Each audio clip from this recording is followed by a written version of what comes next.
16 වතාවක් ආනන්ද මට ආයුෂ කල්පයක් ඉන්න පුළුවන් කියලා දේශනා කරද්දී හිත මාරේ අවහගෙන බුදුරජාණන් වහන්සේ ආයුෂ සංස්කාරය අත්හැරියා. පොළොව කම්පා වුණා. ආනන්ද මහ තෙරුන්ට කියා හිටියා. ආනන්ද ආයුෂ අත්හැරියා 16 තැනක ඔයාට ආරාධනා කරන්න මම කියලා තිබ්බේ. ආනන්ද ඔබ ආරාධනා කළේ නැහැ.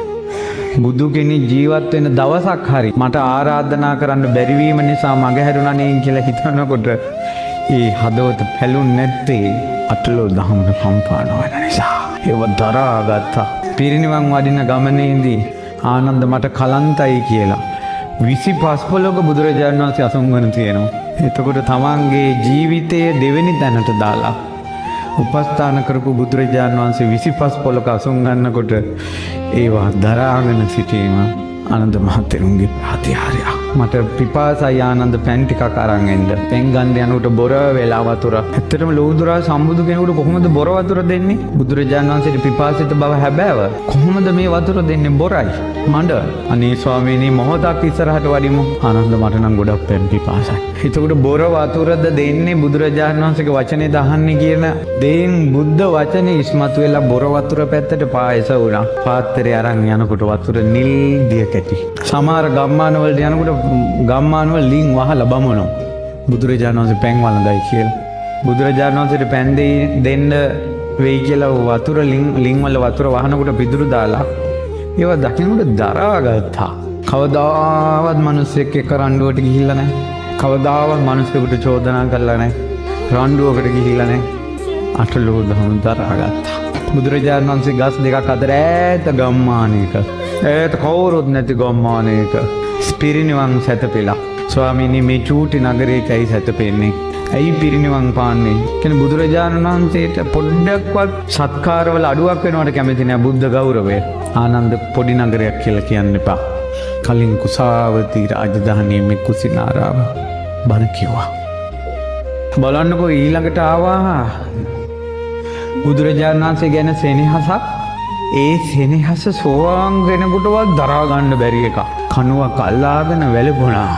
බුදුරජාණන් වහන්සේ ඉක්මනින් පිරිනුම් පානවා. පපුව පැලුන්නේ නැත්තේ ඒ තරමට දරාගත්තා. ඒ දරා ගැනීමත් දෝර ගලාගෙන අර මහා හයියෙන් යමක් අල්ලගෙන ඉන්නකොට දාඩිය ගලනවා වගේ එයාගේ ඇඟ වෙවුලනවා සමහර ලාවට. අටලෝ දහම දරාගත්ත තමයි ඇස්වලින් ලූරා කඳුරු වැටුණා. කොහොමද ආනන්ද කියලා ඇහුවා. ආනන්ද මෙහෙන්ද කොච්චර ධර්ම දේශනා කළා දානන්ද හටගත්ත සියලු දේ නැසෙනවා කියලා. ප්‍රියමනාප දේන් වෙන් වෙන්න වෙනවා කියලා. ඒ නිසා ආනන්ද තමාට තමා දූපතක් කරගන්න. ඔය දහම ඔයා තුලම කලත්ත ගන්න ආනන්ද. දහමෙන්ම දූපත හදාගන්න. කත පුඤ්ඤෝ සිතුවං ආනන්ද. ආනන්ද ඔයා ගොඩාක් පින් කරපු කෙනෙක්. කත පුඤ්ඤෝ සිතුවං ආනන්ද. ආනන්ද ස්වාමීන් වහන්සේට බුදු මුව මණ්ඩලෙන් වදාලා ආනන්ද ස්වාමීන් වහන්සේ කියන්නේ පින් කඳක් කියලා. කිප්ප මේවා ආනන්ද. ආනන්ද ටික කලකින් ඔබ නිකලෙසයා. ඉතින් බුදුරජාණන් වහන්සේ පිරිනොම් පෑවා. පිරිනොම් පෑවට පස්සේ මිහි මඩල සලිත වුණා. ආනන්ද ස්වාමීන් වහන්සේ පැත්තකට වෙලා ගොඩාක් දේවල් කල්පනා කළා. එළි වෙනකල් ලෝ දහම ගැන අනුරුද්ධ ස්වාමීන් වහන්සේ ආනන්ද ස්වාමීන් වහන්සේට තව කිව්වා. අටලෝ දහමට කම්පා නොවන බිත්ති ඇති ආනන්ද මහ තෙරුන්ට බණ කිකියා කපරාරු ගැහුවා. ඒ බිත්තිය කපරාරු ගහපු බිත්තියේ උණු මදිනවා වගේ බණ කිකියා උණු මැන්දා. අටලෝ දහමින් කම්පා නොවන මැදුරා අනුරුද්ධ මහ තෙරුන් ආනන්ද මහ තෙරුන්ගේ හදවතේ හැදුවා. මිනිස්සු ධාතු බෙදා ගන්න කලබල කළාදී ආනන්ද මහ තෙරුන් පැත්තකට වුණා. ඇයි ඉන්න කාලේ ටික කළා.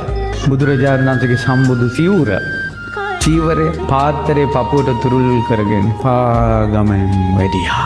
පාරේ ඉන්න මිනිස්සු අහනවා ඔබ වහන්සේ කලින් තනියෙන් වඩින්නේ නැහැ බුදුරජාණන් වහන්සේත් එක්ක වඩින්නේ කො බුදුරජාණන් වහන්සේ කියලා අහනකොට නිහඬව වැඩියා. පාත්‍රය තුරුල් කරගෙන ගන්ධ කුටියේ පාත්‍රයේ තියලා පරණ විදිහටම උපස්ථාන කළා. සංඝයා ආනන්ද තෙරුන්ට චෝදනා කළා. ආනන්ද තවම සංසාරය යන ඔයා ගාව සංසාර ගඳයි කියලා.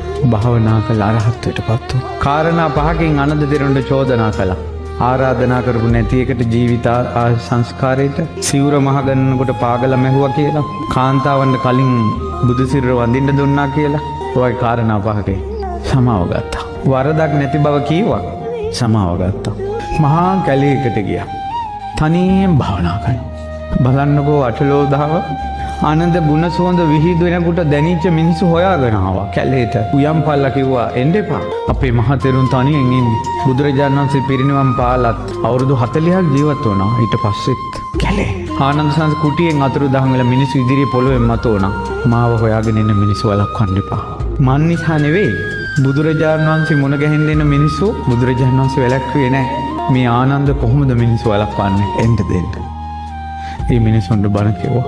ගංගානම් ගඟ මුදුනේ ආකාශය. මිනිස්සු ධාතුන් වහන්සේලා වෙනුවෙන්වත් රණ්ඩු වෙන්න එපා කියලා. ආකාශේ පිරිනවම් පාලා දෙපැත්තට ධාතුන් වහන්සේලා බෙදලා ගියා.